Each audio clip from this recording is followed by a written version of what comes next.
Good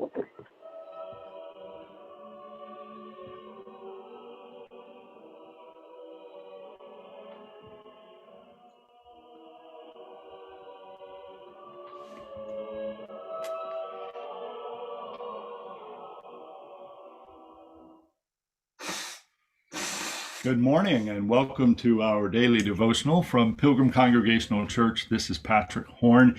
I'm very glad to have you with us on this Thursday, February 24th, 2022. Our passage for this week is the Transfiguration story as recorded in the Gospel of Luke.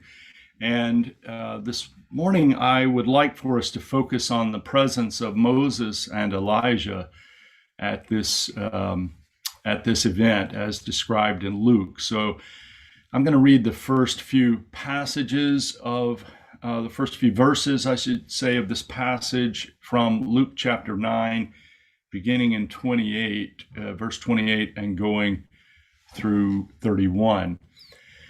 Now, about 8 days after these sayings, Jesus took with him Peter and John and James and went up on the mountain to pray.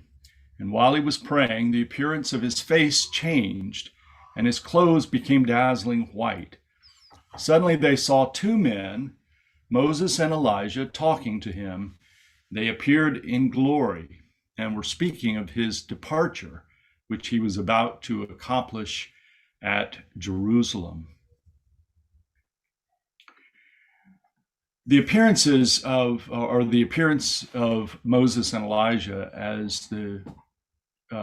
the Transfiguration has multiple meanings, I think.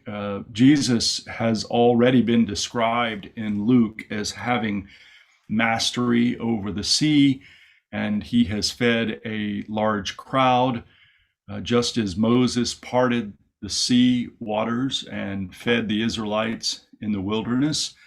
Jesus is also described as multiplying loaves of bread, cleansed lepers, and raised the dead, which also parallels Elijah and the prophet Elisha. Moses and Elijah are described here as being seen in glory. Then Jesus is also described as being seen in glory, which is the same word that Luke uses to describe Jesus' return after the resurrection, and also the resurrection and the ascension are described by Luke as Jesus entering into his glory. Moses and Elijah talk about Jesus' exodus, his departure from Jerusalem, which is essentially about his death. And all of this, I think, makes it very important for us to understand that the redemption offered through Christ takes place in the history of God's redemption of Israel.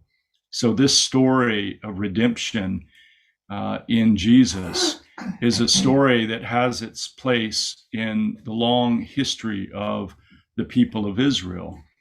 And it's not a story, even according to the prophets of Israel, it's not a story that's limited to the nation of Israel. It's a story of the redemption of the whole world. This is expressed in many different ways in the Hebrew Bible, but most explicitly in Isaiah, in which Israel is said to be a light unto the nations. So it's important in recognizing the appearance of Moses and Elijah as placing Jesus and his ministry and his life in the context of the redemption of the whole world, and that work that was begun in Israel. Let's close with this word of prayer. Oh God, we have heard thy call sounding in our ears in youth and in age, in sickness and in health, in joy and in sorrow, at morning and at eventide, in the voice of nature, from the page of history, leaping from the lips of humans, stirring in our own thoughts, crying from our poor, desolate hearts. Yet we have not fully yielded ourselves to thee. We have been afraid lest we should lose something dear to us, our comfort, our content, our pleasure.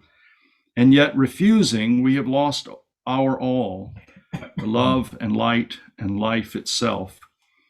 We've been afraid lest we should lose ourselves in thy being, lest the direction of our lives should be wrested from our hands, lest our wills should become as not our own.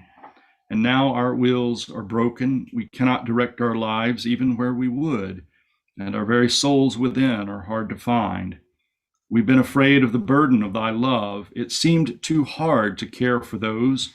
We find it easier far to hate, to love those from whom our natures shrink, to break our heart over those who seem worthless, to spend our life for those who are hopeless. And now we are enslaved to self. We move among our fellows, alien, afraid and lonely. We are weary of our carefulness and calculating ways. Oh, save us, God. Make us willing to be what we were meant to be. Give us the courage to forsake all and yield to thee before it is too late. Amen. Thank you so much for joining me this morning from Pilgrim Congregational Church. I'm Patrick Horn, and I hope that you have a very good day. Goodbye.